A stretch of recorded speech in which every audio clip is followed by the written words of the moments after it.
I'm not sure what is about to happen here. So I want to lead with my vulnerability and tell you that I'm not sure what I'm sharing with you this morning. I'm not sure if it's a sermon or not. I'm going to lead with my vulnerability and say that because this passage took me places that I didn't really want to go, but I kept going there, and I did something that I normally don't do. I was sitting at home preparing this message, and I thought, I'm not really sure where this is taking me, so I'm going to write it out. So I did. And so I wanted to say that, and I'm not sure if it's a sermon or not, because I'm not going to really preach at you.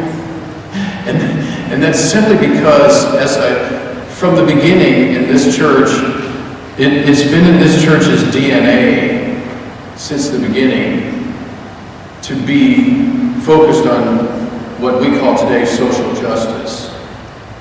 In preparation for our new member information session this past week, I bummed up some more on our church history, and most of you know this. If you don't, you will now. That this place started in 1834 because the Presbyterian Church in Mount Vernon was pro-slavery, and there was 15, 20 or so people there that said, "But we're anti-slavery."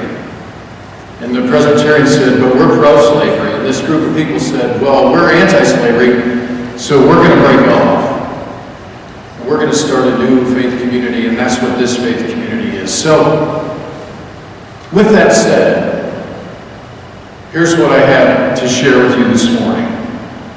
I'm on a journey, you're on a journey, and for a few minutes, I'm hoping that we can journey together. And if somebody wants me to just not do this, speak now or forever hold your peace. I'm waiting. Okay. Stretch out your hand. Albert Einstein had a lot to say about change. He said, "The world as we have created it is a process of our thinking. It cannot be changed without changing our thinking." He also said, "We cannot solve our problems with the same thinking we used when we created them." Einstein also said, and these two are speaking to me lately, and I am inviting you to let them speak to you. Einstein said, "When you change the way you look at things, the things you look at change." And the measure of intelligence is the ability to change. Change.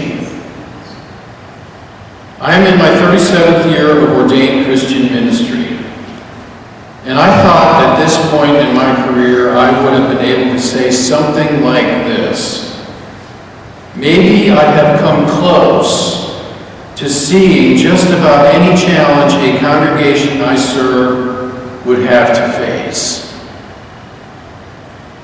Wrong.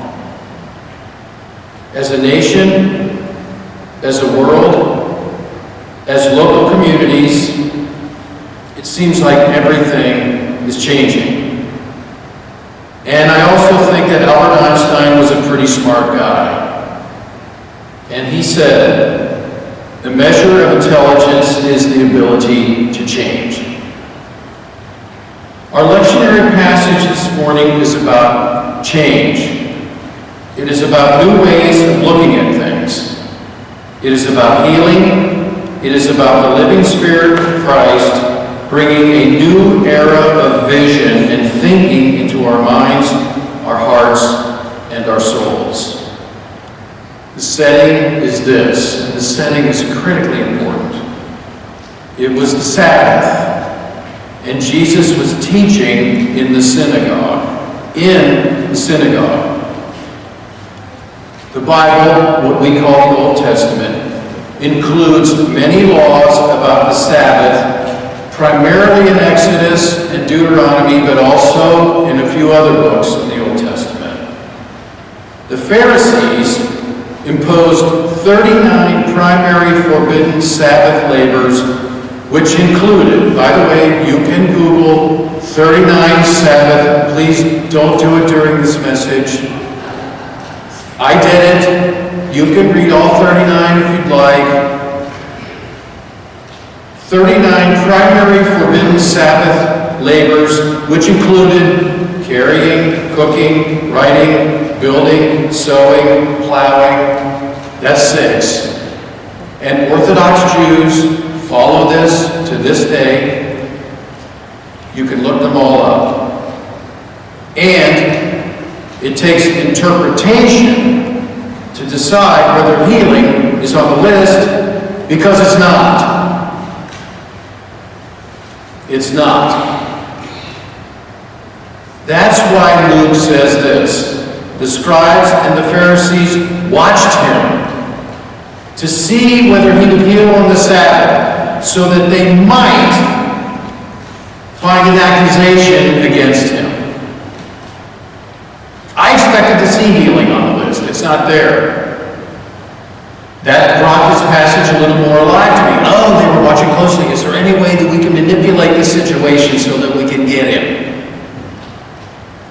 Luke tells us Jesus knew what was going on around him. So he decided to create a very public moment. Jesus said to the man with the withered hand, depending on your translation, this is one of them, "Get up and stand in front of everyone."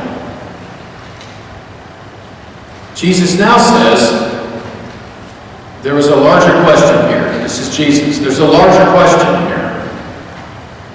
And Jesus puts forth the question. I ask you, what should we do on the Sabbath? What should we not do on the Sabbath? Should we do good? Should we do evil? Should we save life? Should we destroy life?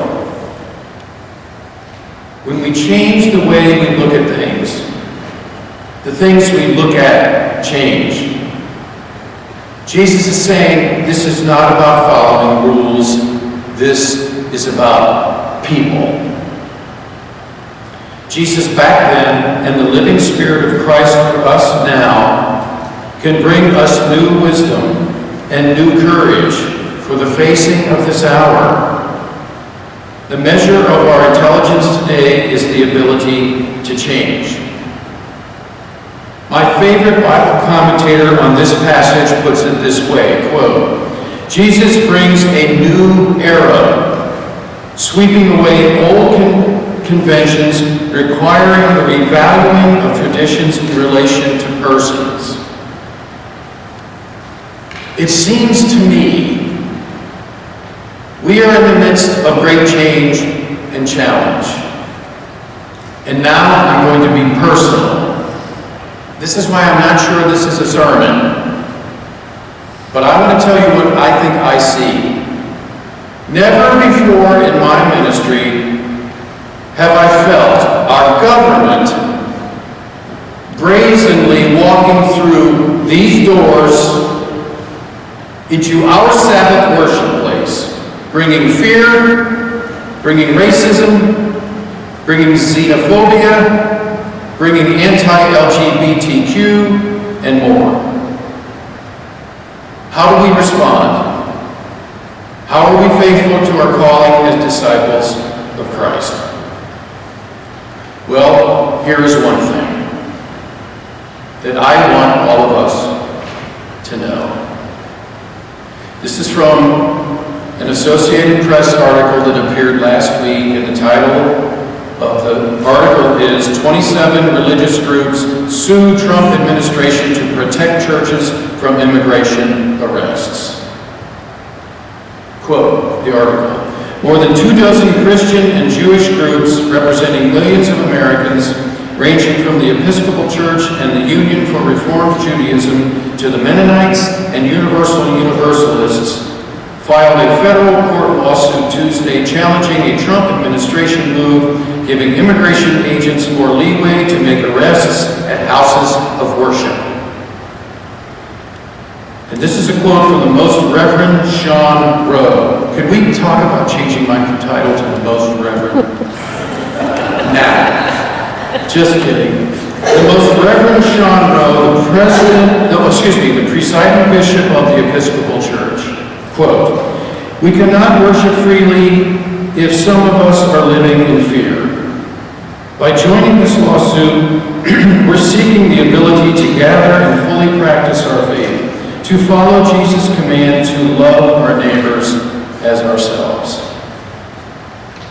The article goes on. The plaintiffs in the new lawsuit represent a vastly larger swath of American worshipers, including more than 1 million followers of Reform Judaism, the estimated 1.5 million Episcopalians, nearly 1.1 million members of the Presbyterian Church USA, and the estimated 1.5 million active members of the African Methodist Episcopal Church, the country's oldest predominantly black denomination. Among the other plaintiffs are the Christian Church, Disciples of Christ, the Church of the Brethren, the Convención Bastita Hispana de Texas, the Friends General Conference and Association of Regional Quaker Organizations, the Mennonite Church USA, the Unitarian Universalist Association, the United Synagogue of Conservative Judaism, and regional branches of the United Methodist Church and the United Church of Christ.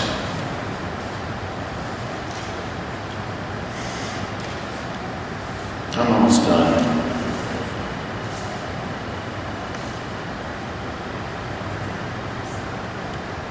Luke, sorry. Here we go. This is why I usually don't write out my stuff. The world as we have created it is a process of our thinking. It cannot be changed without changing our thinking. We cannot solve our problems with the same thinking we used when we created them. The measure of intelligence is the ability to change. When we change the way we look at things, the things we look at change. Jesus knew everyone was looking at him in the synagogue that day. So he said to the man with the withered hand, "Get up and stand in front of everyone." Maybe that is what the living Spirit of Christ is saying to us. Then he said to the man, "Stretch out your hand." Maybe we can stretch out our hearts, stretch out our minds, stretch out our souls, stretch out our spirit, and ask God for the wisdom and the courage and the healing to stand up and come together to practice our faith, to follow Jesus' command to love one another and our neighbors as ourselves, as this congregation has been doing from the beginning. And I finish with this. Please notice that Jesus heals the man with the withered hand, not even by touching him. No touch or cleansing process is needed. Just as Jesus had defeated his critics moments before with a word, so he heals the man with simply saying, "Stretch out your hand." God, give us the words. Amen?